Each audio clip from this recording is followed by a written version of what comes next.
आज के इस वीडियो में हम डिस्कस करेंगे किंगडम फंगी के बारे में। तो वीडियो को स्टार्ट करने से पहले मैं आपको कुछ बेसिक टर्मिनोलॉजी समझा देती हूँ ताकि ये टॉपिक जो है वो आपको इजीली समझ में आ जाए। तो देखो बच्चों, यहाँ पे दो टर्म दे रखी हैं, एक टर्म है किंगडम और एक टर्म है फंगी। सबसे पहले किंगडम टर्म को आप समझो। हमारी ये जो अर्थ है, इस अर्थ पे जितने भी लिविंग ऑर्गेनिज्म हैं उन लिविंग ऑर्गेनिज्म को 5 किंगडम में डिवाइड कर रखा है।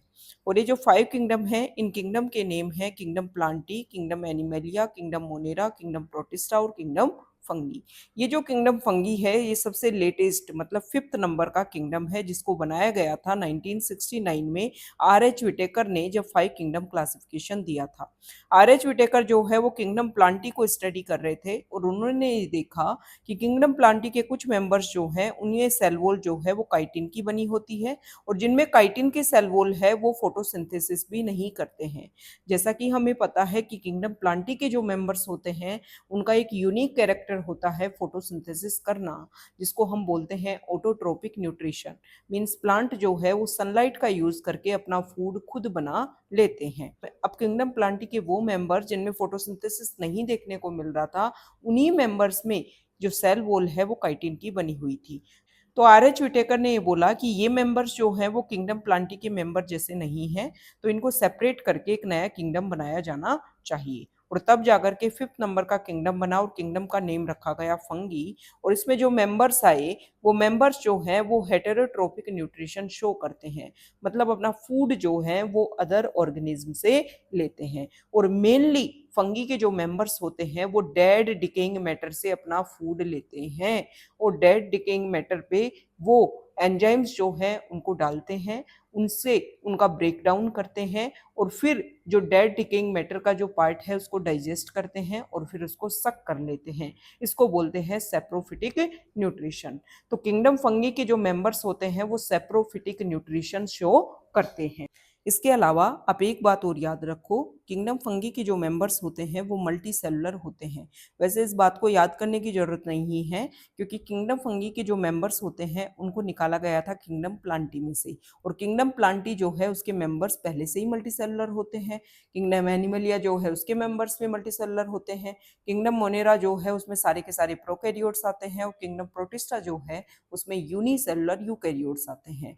तो किंगडम फंगी के जो मेंबर्स होते हैं वो मल्टी सेलुलर ऑर्गेनिज्म होते हैं, लेकिन एक एक्सेप्शन होता है और एक्सेप्शन का नेम है यीस्ट। यीस्ट जो है वो यूनिसेलुलर फंगी होता है। तो ये कुछ बेसिक बातें मैंने आपको बताई हैं किंगडम फंगी के बारे में। अब हम एनसीईआरटी की एक एक लाइन को अच्छे से क्लियर कर लेते हैं। The fungi constitute a unique kingdom of heterotrophic organism. ये जो किंगडम फंगी है ये हेटेरोट्रोपिक ऑर्गेनिज्म का एक यूनिक किंगडम है। हेटेरोट्रोपिक ऑर्गेनिज्म का मतलब ये होता है वो ऑर्गेनिज्म जो अदर ऑर्गेनिज्म से फूड लेते हैं। देखो बेटा, एनिमल किंगडम के जो मेंबर्स होते हैं वो भी हेटेरोट्रोपिक न्यूट्रिशन शो करते हैं, लेकिन एनिमल किंगडम के जो मेंबर्स होते हैं वो होलोजोइक होते हैं। होलोजोइक का मतलब ये होता है कि एनिमल किंगडम के जो मेंबर्स होते हैं वो फूड को बॉडी के अंदर लेते हैं और फिर डाइजेशन जो है वो बॉडी के अंदर करते हैं। लेकिन फंगी के जो मेंबर्स होते हैं वो क्या करते हैं, वो अपनी बॉडी में से एंजाइम्स को निकालते हैं और फिर डेड डिकेइंग मैटर पर अपने एंजाइम्स को डालेंगे, वहां पर उसका डाइजेशन करेंगे और फिर उस पार्ट को जो है वो शक कर लेते हैं। मतलब फंगी में डाइजेशन जो है वो बॉडी के बाहर होता है, इसको बोलते हैं सेप्रोफिटिक न्यूट्रिशन। तो हेटेरोट्रोपिक ऑर्गेनिज्म तो है, हेटेरोट्रोपिक ऑर्गेनिज्म जो है वो किंगडम एलिमेनिया के मेंबर्स भी है और फंगी के मेंबर्स भी है, लेकिन दोनों में डिफरेंस है। जो एनिमलिया के मेंबर्स हैं उनमें डाइजेशन बॉडी के अंदर होता है, लेकिन फंगी जो है वो डाइजेशन बॉडी के बाहर करता है। मतलब कॉम्प्लेक्स मटेरियल का ब्रेकडाउन जो हमारी बॉडी में डाइजेशन के थ्रू होता है वो फंगी की बॉडी में अंदर नहीं होता है, वो बाहर ही हो जाता है, और फिर जो डाइजेस्टेड पार्ट है उसको शक कर लेती है फंगी। इसको बोलते हैं saprophytic nutrition. They show a great diversity in morphology and habitat. जो किंगडम फंगी के मेंबर्स होते हैं वो मॉर्फोलॉजी मतलब वो स्ट्रक्चर जो हमें बाहर से व्यू होती है उसमें भी ग्रेट डाइवर्सिटी देखने को मिलती है, और हैबिटाट मतलब रहने की जगह में भी ग्रेट डाइवर्सिटी देखने को मिलती है। मतलब फंगी जो है वो बहुत जगह देखने को मिलता है, कॉस्मोपॉलिटन होता है। You must have seen fungi on A moist bread and rotten fruits. आप फंगी को जो है वो मॉइस्ट ब्रेड के ऊपर भी और जो सड़े गले फ्रूट्स होते हैं उनके ऊपर भी आप देख लोगे। The common mushroom you eat and toadstools are also fungi. Mushroom जो है वो एडिबल फंगी होता है और टोड स्टूल जो है वो नॉन एडिबल फंगी होता है। ये टोड स्टूल का एक एग्जाम्पल होता है एमनीता, ये आपको ध्यान में रखना है। ये टॉक्सिक मशरूम है जिसको खा नहीं सकते, लेकिन जो मशरूम होता है अगेरिकस उसको हम एडिबल, उसको हम खा सकते हैं। White spot seen on mustard leaves are due to a parasitic fungi. एक पैरासिटिक फंगी होता है एल्ब्यूगो, वो क्या करता है, मस्टर्ड जो होती है उसकी लीव्स पे व्हाइट स्पॉट क्रिएट करता है। Some unicellular fungi example yeast are used to make bread and beer.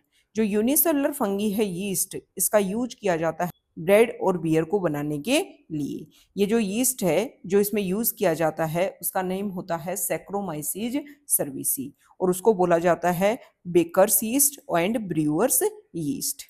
Other fungi cause diseases in plants and animals. कुछ और भी फंगी होती हैं जो प्लांट और एनिमल में डिजीज कोज करती हैं, जैसे कि wheat rust causing Puccinia is an important example. एक फंगी होता है जिसका नेम होता है पक्शीनिया, वीट में रस्ट एक डिजीज कोज करता है। Some are the source of antibiotic. कुछ फंगी जो है वो एंटीबायोटिक का सोर्स भी है, जैसे कि पेनिसिलियम।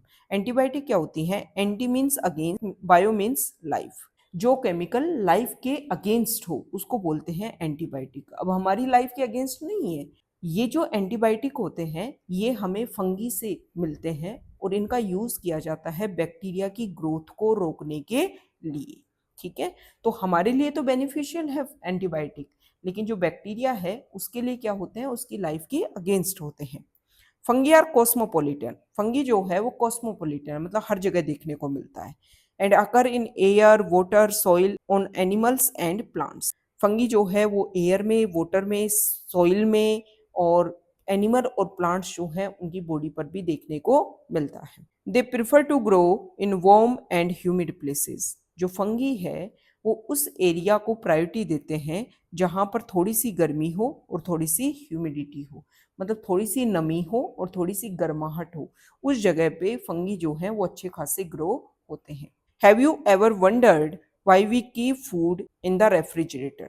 कभी आपको इस चीज को लेकर के आश्चर्य हुआ है कि हम फूड को रेफ्रिजरेटर में क्यों रखते हैं। रेफ्रिजरेटर में फूड को रखने का बेसिक रीजन ये होता है कि हम फूड को बैक्टीरियल और जो फंगल ग्रोथ है उससे बचा सकें। Yes, it is to prevent food from going bad due to bacterial और फंगल इन्फेक्शन। रेफ्रिजरेटर में फूड को रखने का बेसिक रीजन क्या है, जो अभी बताया कि बैक्टीरिया और फंगल इन्फेक्शन जो है वो ना हो, जिसकी वजह से अगर ये इन्फेक्शन हो जाएगा तो फूड खराब हो जाएगा। तो उस इन्फेक्शन से बचाने के लिए फूड को रेफ्रिजरेटर में रखा जाता है। With the exception of yeast which are unicellular, fungi are filamentous. एक एक्सेप्शन है किंगडम फंगी में यीस्ट जो यूनिसेलुलर होता है। बचे हुए जो फंगी के मेंबर्स होते हैं वो फिलामेंटस स्ट्रक्चर होती है, मतलब बड़ी स्ट्रक्चर होती है, मल्टी सेलुलर होते हैं। Their body consists of long slender thread like structure called hyphae। इनकी जो बॉडी होती है उसमें एक लंबी धागे जैसी स्ट्रक्चर होती है जिसको हाइफी बोलते हैं, और जब हाइफी ऐसे पास पास में आकर के स्ट्रक्चर बनाते हैं तो उसको बोलते हैं mycelium. The network of hyphae is known as mycelium. Hyphae का जब नेटवर्क बनता है, जाल बनता है, तो उसको बोलते हैं mycelium. Some hyphae are continuous tubes filled with multinucleated cytoplasm. These are called सिनोसिटिक hyphae। कुछ hyphae जो होते हैं उनमें न्यूक्लियस का डिवीजन तो होता रहता है लेकिन सेप्टा नहीं बनते, मतलब अलग अलग सेल नहीं बन पाती। तो उसमें क्या कंडीशन होती है, इस तरीके का माइसीलियम प्रेजेंट होता है और बीच बीच में इस तरीके की कहानी होती है, मतलब न्यूक्लियस तो खूब सारे हैं लेकिन न्यूक्लियस के बीच में सेपरेशन नहीं हो पाया, अलग अलग सेल नहीं बन पाई। तो इसको बोलते हैं एसेप्टेट या फिर सिनोसिटिक कंडीशन। और जो फंगी की जो सबसे लोवेस्ट क्लास है जिसको फाइकोमाइसिटीज बोलते हैं उसमें ऐसा माइसीलियम देखने को मिलता है। लेकिन फंगी की जो अदर क्लास है, जैसे कि अगर हम बात करें एस्कोमाइसिटीज, बेसिडियोमाइसिटीज और ड्यूटेरोमाइसिटीज में क्या होता है, दो अलग अलग न्यूक्लियस के बीच में सेप्टा बन जाते हैं और अलग अलग सेल्स का फॉर्मेशन हो जाता है, जिसको बोलते हैं सेप्टेट माइसीलियम। समझ में आ गया। अदर्स हैव सेप्टेट और cross walls in the hyphae. जो अदर होते हैं मतलब जो फाइकोमाइसिटीज के मेंबर्स होते हैं उनमें तो क्या होता है, मल्टी न्यूक्लिएटेड साइटोप्लाज्म प्रेजेंट होता है जिसको सिनोसिटिक हाइपी बोलते हैं। और जो अदर्स फंगी होते हैं उनमें क्रॉस वॉल का फॉर्मेशन हो जाता है जिसको सेप्टेट हाइपी के नाम से जाना जाता है। The cell wall of fungi are composed of chitin and polysaccharide. जो फंगी की सेल वॉल होती है वो काइटिन की और पॉलीसेकेराइड की बनी होती है। Most fungi are heterotrophic and absorb soluble organic matter from dead substrates and hence are called saprophytes। ज्यादातर फंगी जो हैं वो हेटेरोट्रोपिक होते हैं और जो डेड डिकेइंग मैटर्स हैं उससे सोल्यूबल ऑर्गेनिक मैटर को एब्जॉर्ब करते हैं और इस प्रोसीजर को बोलते हैं saprophytes. Those that depend on living plants and animals are called parasites। कुछ फंगी जो हैं वो लिविंग प्लांट और एनिमल पर डिपेंड करते हैं तो उनको पैरासाइट बोलते हैं। They can also live as symbionts. कुछ फंगी जो है वो सिम्बायोटिक रिलेशनशिप में भी रहते हैं। सिम्बायोटिक रिलेशनशिप मतलब वो इंटरेक्शन जिसमें दो ऑर्गेनिज्म अपना इंटरेक्शन कर रहे हैं तो दोनों ऑर्गेनिज्म को बेनिफिट होगा। तो ऐसे ही सिम्बायोटिक रिलेशनशिप दो हैं, एक है लाइकेन और एक है माइकोराइजा। लाइकेन में फंगी जो है वो एल्गी के साथ रहता है और माइकोराइजा में फंगी जो है वो हायर प्लांट्स की जो रूट्स हैं उनके साथ में रहता है। फंगी क्या करता है, एब्जॉर्प्शन करता है चीजों का और एब्जॉर्प्शन करके माइकोराइजा में प्लांट्स को दे देगा, बदले में प्लांट्स जो है वो खाना बना लेगा, खाना बना करके फंगी को भी दे देगा। इधर लाइकेन की अगर हम बात करें तो एल्गी फोटोसिंथेसिस कर लेगा, फंगी जो है वो एब्जॉर्प्शन कर लेगा और शेल्टर दे देगा algae. Reproduction in fungi can take place by vegetative means, fragmentation, fission and budding। सबसे पहले तो आप ये समझो कि रिप्रोडक्शन होता क्या है। रिप्रोडक्शन एक बायोलॉजिकल प्रोसेस होता है जिसमें ऑर्गेनिज्म जो है वो अपनी जनरेशन को आगे बढ़ाते हैं। तो फंगी जो है उसमें रिप्रोडक्शन कैसे कैसे देखने को मिलता है। फंगी में रिप्रोडक्शन जो है वो 3 टाइप का देखने को मिलता है। एक रिप्रोडक्शन फंगी में होता है वेजिटेटिव पार्ट से, जिसको वेजिटेटिव रिप्रोडक्शन बोला जाता है। वेजिटेटिव पार्ट मतलब फंगी का कोई भी पार्ट जो है उससे एक स्ट्रक्चर बने और एक नया फंगी बन जाए, इसमें कोई भी स्पोर कोई भी गैमेट बनने की जरूरत नहीं होती है। एक होता है एसेक्सुअल रिप्रोडक्शन फंगी में और एक होता है सेक्सुअल रिप्रोडक्शन। एसेक्सुअल रिप्रोडक्शन और सेक्सुअल रिप्रोडक्शन जो होता है उसमें स्पोर का फॉर्मेशन होता है। एसेक्सुअल रिप्रोडक्शन में जो स्पोर बनते हैं वो माइटोसिस के थ्रू बनते हैं और सेक्सुअल रिप्रोडक्शन में जो स्पोर बनते हैं वो मियोसिस के थ्रू बनते हैं।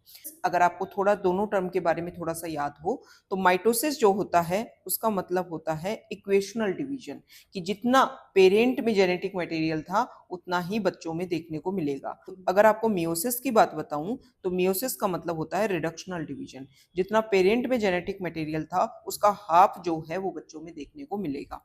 तो जो वेजिटेटिव रिप्रोडक्शन फंगी में देखने को मिलता है वो 3 टाइप से हो सकता है, फ्रेगमेंटेशन के थ्रू, फिजन के थ्रू और बडिंग के थ्रू।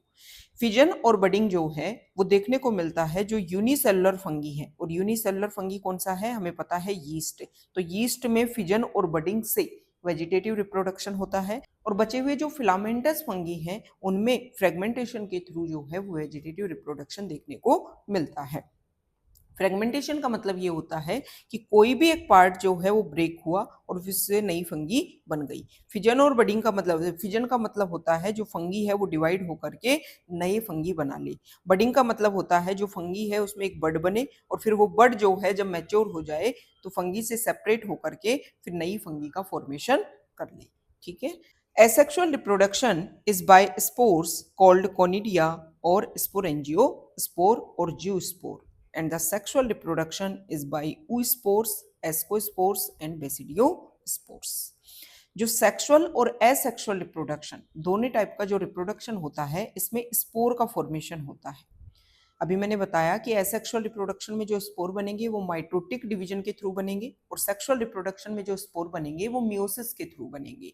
अब ये स्पोर के नेम आपको याद रखने हैं। जो फंगी किंगडम है इसको हम 4 पार्ट में डिवाइड करते हैं। सबसे बेसिक जो फंगी होती है उसको हम बोलते हैं फाइकोमाइसिटीज, उसके बाद में एस्कोमाइसिटीज, फिर बेसिडियोमाइसिटीज और सबसे लास्ट में जो हायर फंगी आती है उसका नेम है ड्यूटेरोमाइसिटीज। अभी जो फाइकोमाइसिटीज है इसकी 2 क्लास होती हैं। एक क्लास का नाम होता है oomaइसिटीज और एक क्लास का नाम होता है जाइगोमाइसिटीज। ये जो फाइकोमाइसिटीज पार्ट है फंगी का, तो अगर हम सबसे पहले एसेक्सुअल रिप्रोडक्शन की बात कर लें तो फाइकोमाइसिटीज में दो टाइप के स्पोर बनते हैं। फाइकोमाइसिटीज में जो एक स्पोर बनता है एसेक्सुअल में, बात कर रही हूँ एसेक्सुअल की, एक तो बनता है जू स्पोर और एक बनता है स्पोरेंजियो स्पोर। इसी स्पोरेंजियो स्पोर को ही बोला जाता है, इसी का दूसरा नाम होता है एप्लेनो स्पोर। देखो जू स्पोर का मतलब ये होता है कि ये जो स्पोर बनेंगे वो मोटाइल होंगे, इनमें फ्लैजिला देखने को मिलेंगे। और एप्लेनोस्पोर या स्पोरेंजियोस्पोर का मतलब ये होता है कि ये नॉन मोटाइल होते हैं, इनमें फ्लैजिला एब्सेंट होता है। अब बात कर लेते हैं एस्कोमाइसिटीज की। एस्कोमाइसिटीज में और ड्यूटेरोमाइसिटीज जो है उनमें जो स्पोर बनेंगे एसेक्सुअल रिप्रोडक्शन में, उनका नाम होता है कोनिडिया। और ये फ्रूटिंग बॉडी के बाहर बनते हैं, मतलब एक्सोजीनस बनते हैं, और ये फ्रूटिंग बॉडी के अंदर बनते हैं, मतलब एंडोजीनस बनते हैं। समझ में आ गई बात। बेसिडियोमाइसिटीज की बात मैंने क्यों नहीं बोली, क्योंकि बेसिडियोमाइसिटीज में एसेक्सुअल रिप्रोडक्शन एब्सेंट होता है। अब बात कर लेते हैं सेक्सुअल रिप्रोडक्शन की। सेक्सुअल रिप्रोडक्शन में भी स्पोर बनेंगे। जो फाइकोमाइसिटीज है उसमें फिर से दो टाइप के स्पोर बनते हैं, एक तो बनते हैं ऊस्पोर और एक बनते हैं जाइगोस्पोर। मैं बात कर रही हूँ सेक्सुअल रिप्रोडक्शन की। अब बात कर लेते हैं एस्कोमाइसिटीज की। एस्कोमाइसिटीज में जो स्पोर बनेंगे उनको बोला जाता है एस्कोस्पोर, और बेसिडियोमाइसिटीज में जो स्पोर बनेंगे उनको बोला जाता है बेसिडियोस्पोर। ड्यूटेरोमाइसिटीज में सेक्सुअल रिप्रोडक्शन एब्सेंट होता है। ठीक है, तो ये मैंने बेसिक बातें बता दी हैं कि किस तरीके से स्पोर का फॉर्मेशन होता है। तो यहाँ पे यही बोला गया है कि एसेक्सुअल रिप्रोडक्शन जो है वो भी स्पोर के थ्रू होता है, और उन स्पोर को बोलते हैं हम कोनिडिया, जो एस्कोमाइसिटीज में और ड्यूटेरोमाइसिटीज में बनेंगे। और स्पोरेंजियोस्पोर और जूस्पोर ये दोनों के दोनों जो है वो फाइकोमाइसिटीज में बनेंगे। और सेक्सुअल रिप्रोडक्शन जो है उसमें भी स्पोर बनेंगे, जिसमें बनेंगे ऊस्पोर और एक बनता है जाइगोस्पोर, ये तो बनेगा फाइकोमाइसिटीज क्लास में। एस्कोस्पोर बनेगा एस्कोमाइसिटीज क्लास में, और बेसिडियोस्पोर बनेगा बेसिडियोमाइसिटीज क्लास में। The various spores are produced in distinct structure called fruiting bodies. अब ये जो स्पोर है ना वो एक स्पेशल स्ट्रक्चर में बनते हैं, और उन स्ट्रक्चर को बोलते हैं fruiting bodies. The sexual cycle involves the following 3 step. जो सेक्सुअल रिप्रोडक्शन होता है फंगी में उसमें 3 स्टेप होते हैं, जिसके बारे में हम नीचे पढ़ेंगे। तो सबसे पहला स्टेप होता है, इनमें कोई स्पेसिफिक सेक्स ऑर्गन तो बनते नहीं है फंगी में। दो हाइफी जो हैं वो पास पास आते हैं, जिनमें से एक सेल मॉडिफाइड होकर के या कुछ पार्ट मॉडिफाइड होकर के सेक्स ऑर्गन की तरह बिहेव करता है। तो सबसे पहले उन सेल का जो है वो फ्यूजन होता है, और सेल में भी प्रोटोप्लाज्म का फ्यूजन होता है। प्रोटोप्लाज्म क्या होता है, सेल मेम्ब्रेन के अंदर जो भी मटेरियल प्रेजेंट है उसको बोला जाता है प्रोटोप्लाज्म। ठीक है, तो फर्स्ट स्टेप ये होता है fusion of protoplasm between two motile और non motile gametes called plasmogamy. Sexual reproduction में जो फर्स्ट स्टेप होता है उसको बोलते हैं प्लाज्मोगेमी। इसमें दो सेल जो हैं उनके प्रोटोप्लाज्म का आपस में फ्यूजन होता है। ये जो सेल हैं, ये जो गैमेट हैं, वो मोटाइल भी हो सकते हैं और नॉन मोटाइल भी हो सकते हैं। उसके बाद में जब प्रोटोप्लाज्म मिल गए तो फिर दोनों सेल के जो जेनेटिक मटेरियल है वो आपस में फ्यूज होंगे।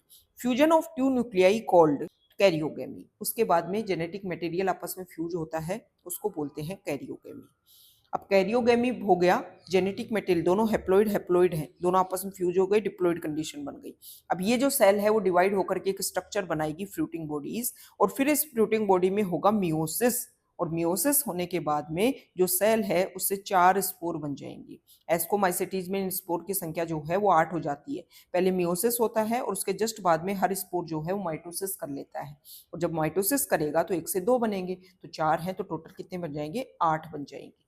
ठीक है, तो फ्रूटिंग बॉडीज में मियोसिस होगा और उसके बाद में स्पोर बन जाएगी। ये समझा रही हूं मैं तुम्हें सेक्सुअल रिप्रोडक्शन। थर्ड स्टेप होता है meiosis in zygote resulting in haploid spores. फिर उसके बाद में जो जाइगोट है उसमें मियोसिस होता है और हैप्लॉइड स्पोर्स का फॉर्मेशन होता है। अब नीचे ये जो 3 स्टेप बताए ना, इनका यहाँ पे एक्सप्लेन कर रखा है कि कौन कौन सी क्लास में किस किस तरीके से सेक्सुअल रिप्रोडक्शन होता है। थोड़ा थोड़ा वेरिएशन देखने को मिलता है हर क्लास में। When a fungus reproduce sexually, जब एक फंगस सेक्सुअली रिप्रोड्यूस करता है, two haploid hyphae of compatible mating types come together and fuse. दो फंगस की जो हाइपी हैं वो जो हैप्लॉइड होती हैं वो पास में आती हैं और फिर आपस में फ्यूज करती हैं। In some fungi the fusion of two haploid cells immediately result in diploid cell. कुछ फंगी में जैसे ही दोनों हाइफी पास में आई, जैसे ही फ्यूजन हुआ, वैसे ही जो जेनेटिक मटेरियल है वो भी फ्यूज हो जाता है और सेल बन जाती है डिप्लॉइड। ऐसा देखने को मिलता है फाइकोमाइसिटीज में। मतलब फाइकोमाइसिटीज में N+N कंडीशन ज्यादा देर तक नहीं देखने को मिलती है। जैसे ही सेल का प्रोटोप्लाज्म फ्यूज हुआ वैसे ही न्यूक्लियस जेनेटिक मटेरियल फ्यूज हो गया, तो वहां पे सीधी ही क्या बनती है, डिप्लॉइड कंडीशन बनती है। However, in other fungi, Ascomycetes and Basidiomycetes, an intervening dikaryotic stage N+N, that means 2 nuclei per cell. जो एस्कोमाइसिटीज और बेसिडियोमाइसिटीज में क्या होता है, जैसे ही दो सेल आपस में फ्यूज होती हैं तो पहले उनका प्रोटोप्लाज्म फ्यूज होगा और फिर कुछ टाइम के बाद में जो है वो जेनेटिक मटेरियल फ्यूज होगा, तो वहां पे ये डाइकैरियोन स्टेज देखने को मिलती है N+N। एस्कोमाइसिटीज में कुछ टाइम के लिए, बेसिडियोमाइसिटीज में कुछ ज्यादा देर के लिए N+N कंडीशन देखने को मिलती है। Such a condition is called a dikaryon. ऐसी कंडीशन को N+N कंडीशन को बोला जाता है dikaryon stage. And the phase is called dikaryophase of fungus. और ये जो फेज है इसको बोला जाता है डाइकैरियोफेज ऑफ फंगस। डाई का मतलब होता है टू, कैरियोन का मतलब होता है न्यूक्लियस। एक ही सेल में दो न्यूक्लियस जो है वो दिखते हैं, इसलिए इसको बोलते हैं dikaryophase. Later the parental nuclei fuse. फिर कुछ टाइम के बाद में जो न्यूक्लियस है वो फ्यूज हो जाते हैं and the sales become diploid. और जो सेल है वो डिप्लॉइड बन जाती है। The fungi form fruiting bodies in which reductional division occurs. अब ये जो सेल बनी ना, जो डिप्लॉइड बन गई, अब इसमें डिवीजन होगा, माइटोटिक डिवीजन होगा और फिर स्ट्रक्चर बन जाएगी, या तो ऐसी स्ट्रक्चर बनेगी या फिर ऐसी स्ट्रक्चर बनेगी। जो बेसिडियोमाइसिटीज होती है उसमें तो ऐसी स्ट्रक्चर बनती है, जो एस्कोमाइसिटीज होती है उसमें ऐसी स्ट्रक्चर बनती है। तो ये फ्रूटिंग बॉडी है। अब इसमें जो न्यूक्लियस है जो आया उसमें क्या होगा, मियोसिस होगा, और मियोसिस होने के बाद में हमें पता है कि 4 बन जाते हैं एक से, और इसमें भी 4 बन जाएंगे, इस तरीके से अरेंज हो जाएंगे। ठीक है, तो बेसिडियोमाइसिटीज में जो स्पोर है वो तो बाहर बनेंगे, मतलब एक्सोजीनस होते हैं, और एस्कोमाइसिटीज में स्पोर जो है वो अंदर बनेंगे, मतलब एंडोजीनस होते हैं। तो जो फ्रूटिंग बॉडी बनी, अब उसमें रिडक्शन डिवीजन हो जाएगा। रिडक्शन डिवीजन मतलब meiosis, leading to formation of haploid spore. और फिर क्या बन जाएंगे, हैप्लॉइड स्पोर बन जाएंगे। फिर फ्रूटिंग बॉडी फटेगी अगर अंदर स्पोर बन रहे हैं, या फिर बाहर बन रहे हैं तो जो स्पोर है उससे डिटैच होंगे, फिर स्पोर जो है वो जर्मिनेट करके दोबारा से क्या बना देंगे, नई फंगी बना देंगे। अब ये जो फंगी की मैंने 4 क्लास बताई ना आपको, इनका बेसिस क्या है, किस बेसिस पे फंगी की 4 क्लास बनाई गई हैं, उनका यहाँ पे बता रखा है। The morphology of the mycelium. जो माइसीलियम होता है, माइसीलियम क्या होता है, नेटवर्क ऑफ हाइफी। एक थ्रेड लाइक स्ट्रक्चर होती है फंगी में, जब ये थ्रेड लाइक स्ट्रक्चर आपस में मीट करती है तो माइसीलियम बनाती है। तो सबसे पहले माइसीलियम की मॉर्फोलॉजी देखते हैं। देखो बच्चों, जब इस वीडियो को स्टार्ट किया था तब मैंने स्टार्टिंग में समझाई थी कि जो फंगी होते हैं उनमें 2 कंडीशन देखने को मिलती है। या तो माइसीलियम ऐसा होगा कि न्यूक्लियस प्रेजेंट तो है लेकिन उनका सेपरेशन नहीं, अलग अलग सेल में डिवाइड नहीं है, या फिर कैसा होगा, इस तरीके की कंडीशन होगी और सेप्टा होंगी। ठीक है, तो ऐसे को तो बोलते हैं एसेप्टेड और ऐसे को बोलते हैं सेप्टेड माइसीलियम। तो जो लोअर फंगी है फाइकोमाइसिटीज, उसमें तो एसेप्टेड एसिनोसिटिक कंडीशन होती है, और जो हायर फंगी है उनमें ये कंडीशन देखने को मिलती है। नेक्स्ट है मोड ऑफ स्पोर फॉर्मेशन, कि स्पोर कैसे बने। जो स्पोर बन रहे हैं ना किसी भी फंगी में, वो एसेक्सुअल वाले हैं, सेक्सुअल वाले हैं, कैसे उनका फॉर्मेशन हुआ है, इसके बेसिस पे। एंड फ्रूटिंग बॉडीज, और फ्रूटिंग बॉडीज जो है, तो ये 3 बेसिस हो गए फंगी को वेरियस क्लासेस में डिवाइड करने की। कौन कौन से हो गए, एक तो morphology of the mycelium, mode of spore formation and fruiting bodies. Phycomycetes, अभी मैंने बताया कि जो किंगडम फंगी है उनको हम 4 क्लास में डिवाइड करते हैं, और जो फाइकोमाइसिटीज क्लास है ये सबसे लोअर फंगी वाली क्लास होती है। मतलब इसमें वो फंगी इंक्लूडेड है जिनका सबसे पहले फॉर्मेशन हुआ होगा। ये जो फाइकोमाइसिटीज क्लास है इसको 2 सब क्लास में डिवाइड करते हैं। एक क्लास का नेम है oomaisities और एक क्लास का नेम है जाइगोमाइसिटीज। ये जो oomaisities सब क्लास है इसमें सेल वॉल जो है वो सेल्यूलोज की बनी होती है, इसलिए oomaisities सब क्लास को जो है वो एल्गल फंगी के नाम से भी जानते हैं। Members of Phycomycetes are found in aquatic habitats and on decaying wood in moist and damp places or as obligate parasite on plants. बताया गया है कि फाइकोमाइसिटीज के जो मेंबर्स हैं वो कहाँ कहाँ पर देखने को मिलते हैं। तो फाइकोमाइसिटीज के मेंबर्स जो हैं वो एक्वेटिक हैबिटाट्स मीन्स पानी में देखने को मिलते हैं।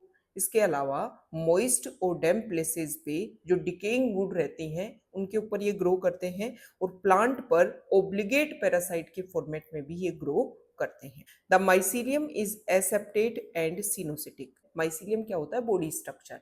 हमें पता है कि जो फंगी है उनमें एक सिंगल थ्रेड लाइक स्ट्रक्चर को हाइफी बोलते हैं, और जब ये हाइफी का नेटवर्क बनता है तो उसको माइसीलियम बोलते हैं। तो फाइकोमाइसिटीज क्लास का जो माइसीलियम होता है वो एसेप्टेट और सिनोसिटिक होता है। आप तो ऐसे समझो ये माइसीलियम है, इसमें बीच में सेप्टा नहीं बनते, न्यूक्लियस जो है वो इस तरीके से प्रेजेंट होते हैं। इसको मल्टी न्यूक्लिएटेड या फिर सिनोसिटिक कंडीशन बोलते हैं। मतलब कैरियोकाइनेसिस जो है वो साइटोकाइनेसिस के द्वारा फॉलो नहीं किया जाता है। अगर सेल डिवीजन के बारे में आपको थोड़ा सा पता है तो एक सेल जब डिवाइड करती है तो सबसे पहले अपने जेनेटिक मटेरियल को डिवाइड करेगी और उसके बाद में उसका जो साइटोप्लाज्म है उसको वो डिवाइड करती है। तो ये फाइकोमाइसिटीज क्लास में जब मल्टी न्यूक्लिएटेड कंडीशन बनती है तो जेनेटिक मटेरियल तो डिवाइड होता जाता है, लेकिन इन जेनेटिक मटेरियल के बीच में सेप्टा का फॉर्मेशन नहीं होता है, जिसकी वजह से फाइकोमाइसिटीज क्लास का माइसीलियम जो है वो एसेप्टेट और सिनोसिटिक रहता है। अब बात की गई है फाइकोमाइसिटीज क्लास में रिप्रोडक्शन की। Asexual reproduction takes place by zoospores, वो मोटाइल होते हैं, और by aplanospores non motile. Aplanospore जो है इसी को स्पोरेंजियोस्पोर के नाम से जानते हैं। फाइकोमाइसिटीज क्लास में एसेक्सुअल रिप्रोडक्शन जो है वो दो टाइप के स्पोर्स से होता है। एक तो होता है जूस्पोर्स जो मोटाइल होते हैं, और एक होता है एप्लेनोस्पोर या फिर स्पोरेंजियोस्पोर जो नॉन मोटाइल होते हैं। मोटाइल होते हैं मतलब इनमें फ्लैजिला देखने को मिलते हैं। These spores are endogenously produced in sporangium। ये जो स्पोर है वो एक स्पोरेंजियम में इनका फॉर्मेशन होता है, मतलब किसी स्ट्रक्चर के अंदर बन रहे हैं, मतलब इनका ओरिजिन जो है वो एंडोजीनस है। A zygospore is formed by fusion of two gametes. ये जाइगोस्पोर क्या होता है? फाइकोमाइसिटीज क्लास में जो सेक्सुअल रिप्रोडक्शन होता है उस टाइम में जो स्पोर बनते हैं उनका नाम होता है oospore और जाइगोस्पोर। जाइगोस्पोर का फॉर्मेशन जो है वो टू गैमेट्स के फ्यूजन से होता है। देखो बेटा, जब भी सेक्सुअल रिप्रोडक्शन होता है तो एक मेल होगा एक फीमेल होगा, इन दोनों का फ्यूजन होने की वजह से ही नेक्स्ट स्ट्रक्चर बनती है जिसको बोलते हैं जाइगोट। तो ये जो फंगी होते हैं इनमें स्पेसिफिक कोई सेक्स ऑर्गन तो होते नहीं है। दो फंगी जो है, एक मेल की तरह बिहेव करेगा एक फीमेल की तरह बिहेव करेगा। अभी मैंने आपको बताया कि जब सेक्सुअल रिप्रोडक्शन होता है तो उसमें 3 स्टेप होते हैं। सबसे पहले दो फंगी जो है उनके हाइफी आपस में मीट करेंगे, उनका प्रोटोप्लाज्म मीट करेगा जिसको प्लाज्मोगेमी बोलेंगे। उसके बाद में उनका जेनेटिक मटेरियल मीट करेगा, उसको कैरियोगेमी बोलेंगे, और फिर उसमें जो है वो मियोसिस होगा, तब जाकर के स्पोर बनेंगी। तो फाइकोमाइसिटीज क्लास जो है वो लोअर फंगी होते हैं। तो इनमें क्या होता है, दो फंगी फाइकोमाइसिटीज क्लास के आपस में मीट किए, जैसे ही प्रोटोप्लाज्म फ्यूज हुआ वैसे ही जेनेटिक मटेरियल भी फ्यूज हो जाता है और स्ट्रक्चर बन जाती है जाइगोट। और वो जो जाइगोट है उसी को जाइगोस्पोर के नाम से जाना जाता है। फिर इस जाइगोस्पोर में मियोसिस होगा, फिर जाकर के स्पोर्स का फॉर्मेशन हो जाता है। These gametes are similar in morphology isogamous और डिसिमिलर एनाइसोगेमस और ऊगेमस। ये जो गैमेट्स है ना जिनका आपस में फ्यूजन हुआ सेक्सुअल रिप्रोडक्शन के टाइम में, मतलब ये जो फंगी थे ये सिमिलर भी हो सकते हैं तो उस कंडीशन को बोलेंगे आइसोगेमस। अगर दोनों डिफरेंट है तो उस कंडीशन को बोलेंगे एनाइसोगेमस, और एक कंडीशन होती है ऊगेमस। इसमें दोनों डिसिमिलर ही होते हैं, लेकिन ऊगेमस में कहानी जो है वो फिक्स होती है। जो मेल होगा वो स्मॉल होगा और मोटाइल होगा, और जो फीमेल होती है वो नॉन मोटाइल होती है और लार्ज होती है। तो ये फिक्स बात होती है ऊगेमस में। एनाइसोगेमस में ऐसी कोई कहानी फिक्स नहीं है कि मेल ऐसा होगा फीमेल ऐसा होगा, बस उसमें ये होता है कि दोनों जो है वो डिसिमिलर रहते हैं, मतलब एक जैसे नहीं होते हैं। अब कुछ एग्जाम्पल दे रखे हैं फाइकोमाइसिटीज के, जिसमें एक तो है म्यूकर। म्यूकर को बोला जाता है डंग मोल्ड, मतलब इसका कॉमन नेम होता है। एक है राइजोबस जिसको ब्रेड मोल्ड के नाम से जाना जाता है, ये मोइस्ट ब्रेड के ऊपर जो है वो अपने आप को ग्रो करती है। और एक है एल्ब्यूगो।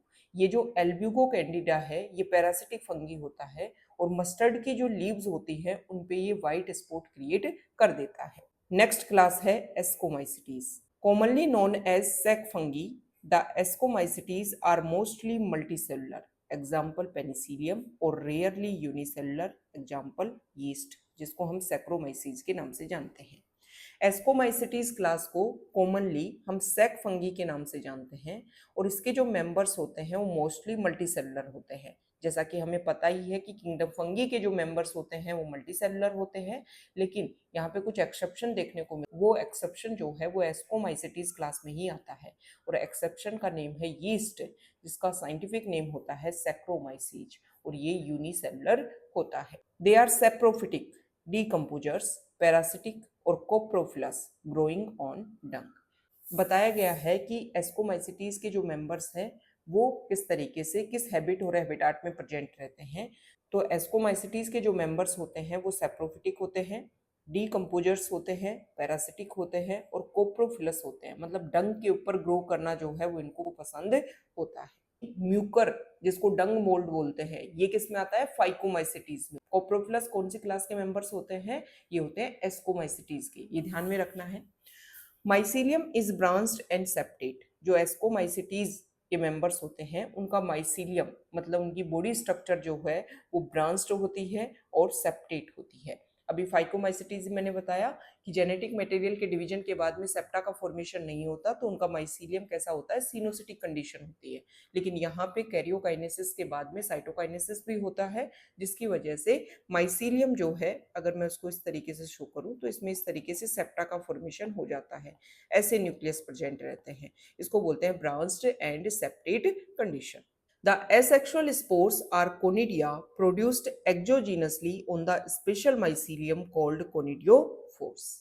एसेक्सुअल रिप्रोडक्शन जो है वो एस्कोमाइसिटीज के मेंबर्स में कोनिडिया स्पोर्स से होता है, और ये जो कोनिडिया स्पोर्स हैं वो एक स्पेशल माइसीलियम स्ट्रक्चर जिसको कोनिडियोफोर बोलते हैं उसके ऊपर बनते हैं।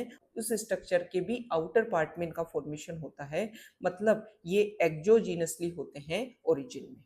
Conidia on germination produce mycelium, और जब कोनिडिया का जर्मिनेशन हो, कोनिडिया क्या है, स्पोर है, और जब इनका जर्मिनेशन होगा तो माइसीलियम का फॉर्मेशन हो जाएगा एस्कोमाइसिटीज क्लास के मेंबर्स का। Sexual spores are called ascospores which are produced endogenously in sac like asci. जो सेक्सुअल रिप्रोडक्शन होता है उसमें सेक्सुअल स्पोर बनते हैं एस्कोमाइसिटीज में, और इन स्पोर का नेम होता है एस्कोस्पोर। और ये जो एस्कोस्पोर है वो एक सैक लाइक स्ट्रक्चर में बनते हैं जिसको बोलते हैं एस्की, और ये इस स्ट्रक्चर में अंदर के साइड बनते हैं स्पोर, मतलब एंडोजीनसली होते हैं।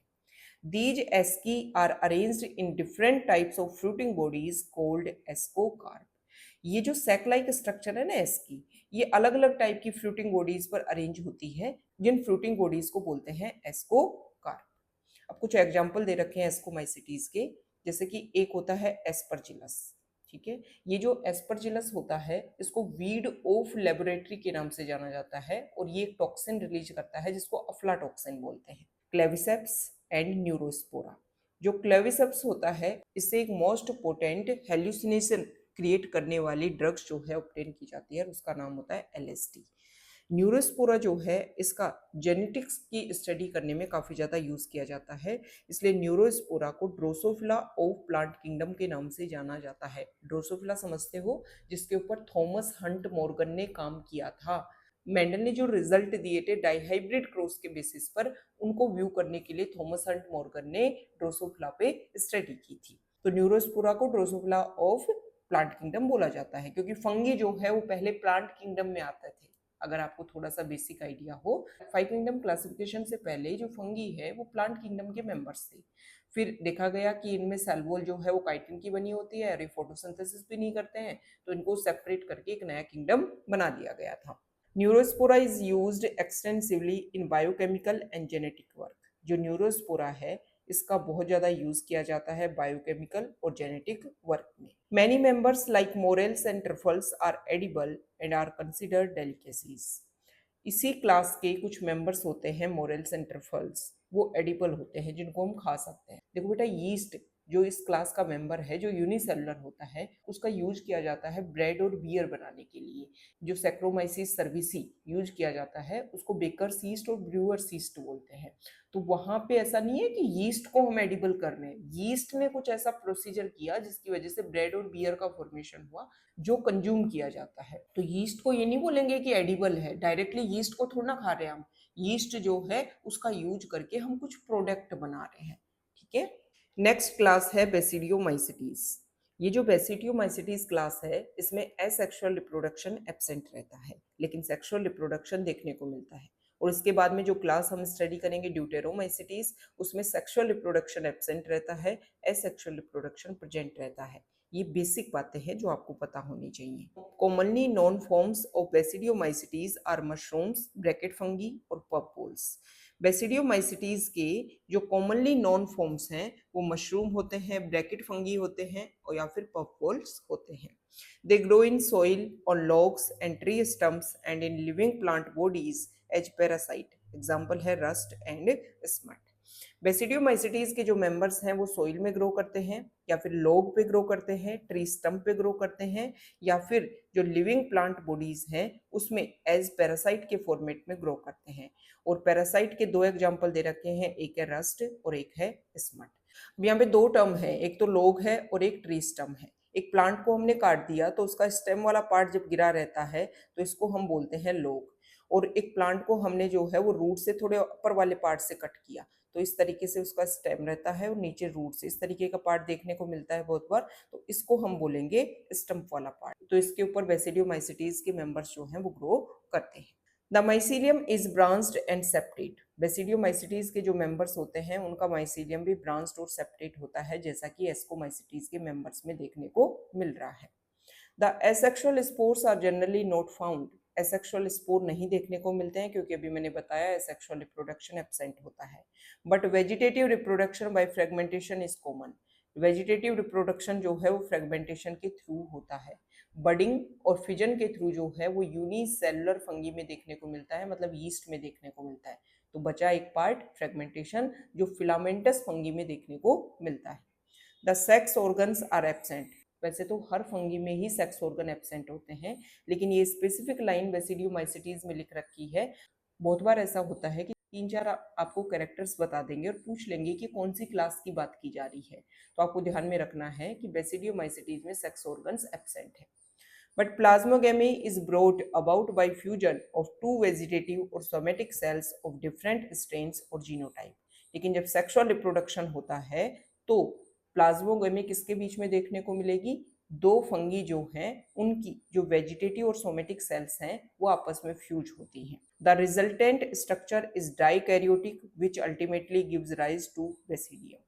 फिर जब दो सेल्स फ्यूज हुई, प्रोटोप्लाज्म फ्यूज हुआ, प्लाज्मोगेमी हुई, फिर जो है वो उनके न्यूक्लियस प्रेजेंट रहेंगे। और जब एक सेल में दो न्यूक्लियस प्रेजेंट रहते हैं तो इसको डाइकैरियोटिक कंडीशन बोलते हैं।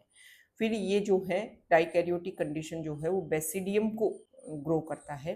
Karyogamy and meiosis takes place in the basidium producing 4 basidiospores. उसके बाद में बेसिडियम जो है उसका फॉर्मेशन होता है और उसी बेसिडियम में कैरियोगेमी और मियोसिस जो है वो अकर होता है। फिर उस न्यूक्लियस में हो जाएगा मियोसिस, मतलब 4 स्पोर का फॉर्मेशन हो जाएगा। The basidiospores are exogenously produced on the basidium. जो बेसिडियोस्पोर्स सेक्सुअल रिप्रोडक्शन में बनते हैं वो बेसिडियम के बाहर बनते हैं, मतलब ओरिजिन कैसा है? Exogenously. The basidia are arranged in fruiting bodies called basidiocarp. ये जो बेसिडिया हैं वो फ्रूटिंग बॉडीज में अरेंज होते हैं जिनको बेसिडियोकार्प बोलते हैं। कुछ एग्जाम्पल हैं बेसिडियोमाइसीटीज के, जैसे कि अगेरिकस, ये एडिबल मशरूम होता है जिसको हम खाते हैं। अस्ट्रिलेगो जिसका कॉमन नेम स्मट होता है और पक्सीनिया जिसका कॉमन नेम रस्ट फंगस होता है। लास्ट क्लास है फंगी किंगडम की, ड्यूटेरोमाइसीटीज। Commonly known as imperfect fungi because only the asexual or vegetative phases of these fungi are known. ड्यूटेरोमाइसीटीज जो है उसको हम इम्परफेक्ट फंगी के नाम से जानते हैं क्योंकि इसमें सिर्फ और सिर्फ एसेक्सुअल और वेजिटेटिव रिप्रोडक्शन ही देखने को मिलता है, सेक्सुअल रिप्रोडक्शन एब्सेंट होता है। When the sexual forms of these fungi were discovered, they were moved into classes they rightly belong to. बोला गया है कि ड्यूटेरोमाइसीटीज में जो मेंबर्स होते हैं अगर उनमें हमें सेक्सुअल रिप्रोडक्शन की फेज का पता चल जाए तो फिर उनको जिस क्लास से वो बिलोंग करते हैं उसमें उनको रख दिया जाता है। It is also possible that the asexual and vegetative stage have been given one name and placed under deuteromycetes, and the sexual stage another and placed under another class. बोला गया है कि एसेक्सुअल और वेजिटेटिव स्टेज के basis पर हमने जो fungi है उसको ड्यूटेरोमाइसिटीज में रख दिया, और सेक्सुअल स्टेज के बेसिस पर हम उसको दूसरी क्लास में भी रख सकते हैं। Later, when the linkages were established, the fungi were correctly identified and moved out of the deuteromycetes. और जब हमें एक प्रॉपरली लिंकिंग मिल जाए कि ये तो इसी क्लास से बिलोंग करता है, तो उस मेंबर को हम हटा करके उस प्रॉपर क्लास में रख देते हैं। Once perfect sexual stages of members of deuteromycetes were discovered, they were often moved to ascomycetes and basidiomycetes. जब उस फंगी की परफेक्ट स्टेज मतलब सेक्सुअल स्टेज पता चल जाए, तो उस मेंबर को या तो एस्को में रख देंगे या बेसिडियो में। यहाँ पे फाइको का नाम क्यों नहीं बोला? क्योंकि बेटा जो 3 क्लास है एस्को, बेसिडियो, ड्यूटेरो, इनमें माइसीलियम होता है सेप्टेट और ब्रांच्ड, फाइको में होता है सिनोसिटिक कंडीशन। हमने कोई न्यू फंगी को डिस्कवर किया, तो अगर उसमें सिनोसिटिक कंडीशन है, फर्स्ट स्टेज में हम उसको किसमें रख देंगे? फाइकोमाइसिटीज में। कहानी में प्रॉब्लम कहाँ आती है? जब वो सेप्टेट है और ब्रांच्ड है उनका माइसीलियम उन फंगी का, तब उसको आप किस क्लास में रखोगे? तो सबसे पहले उस न्यू फंगी को रखते हैं ड्यूटेरोमाइसिटीज में। फिर देखा जाता है कि इसमें सेक्सुअल रिप्रोडक्शन किस तरीके से हो रहा है, फिर उस बेसिस पे उसको उसकी परफेक्ट क्लास में क्लासिफाई कर दिया जाता है। The Deuteromycetes reproduce only by asexual spores known as conidia. Deuteromycetes जो है वो सिर्फ एसेक्सुअल स्पोर्स से रिप्रोडक्शन करता है, जिसको हम कोनिडिया बोलते हैं। The mycelium is septate and branched. Deuteromycetes के जो मेंबर्स होते हैं उनका माइसीलियम भी सेप्टेट और ब्रांच्ड होता है। सम मेंबर्स आर सेप्रोफाइट्स और parasites, while a large number of them are decomposers of litter and help in mineral cycling. ये जो ड्यूटेरोमाइसिटीज के जो मेंबर्स होते हैं उनमें से कुछ जो हैं वो सेप्रोफाइट्स होते हैं और पैरासिटिक फॉर्म में रहते हैं, लेकिन ज़्यादातर जो हैं वो डीकम्पोजर्स होते हैं लिटर के। लिटर मतलब जो वेस्टेज मटेरियल है, और उसका ब्रेकडाउन करके मिनरल्स जो हैं उनको वापस सॉइल में या एनवायरनमेंट में रिलीज करते हैं, मतलब मिनरल साइक्लिंग में काफ़ी बड़ा रोल प्ले करते हैं। Some examples are Alternaria, Colletotrichum and Trichoderma. Deuteromycetes के कुछ एग्जाम्पल होते हैं अल्टरनेरिया। कोलेटोट्राइकम जो है वो शुगर केन में जो रेड रोड डिजीज होती है उसको कोज करता है। अल्टरनेरिया जो है वो early blight of potato disease cause करता है। और ट्राइकोडर्मा इसका हम यूज करते हैं रूट पैथोजन को रिमूव करने के लिए। इसके बारे में आप पढ़ोगे, 12th में एक चैप्टर आता है जिसको बोलते हैं माइक्रोब्स इन ह्यूमन वेलफेयर, वहां पर इसकी स्टडी की जाती है। तो ये हमने किंगडम फंगी को कंप्लीट किया है। हर एक इम्पोर्टेंट फैक्ट को हमने यहाँ पर डिस्कस किया है। अगर आपको वीडियो अच्छा लगा है तो प्लीज़ वीडियो को लाइक कीजिए, शेयर कीजिए अपने फ्रेंड्स के साथ में। Thank you.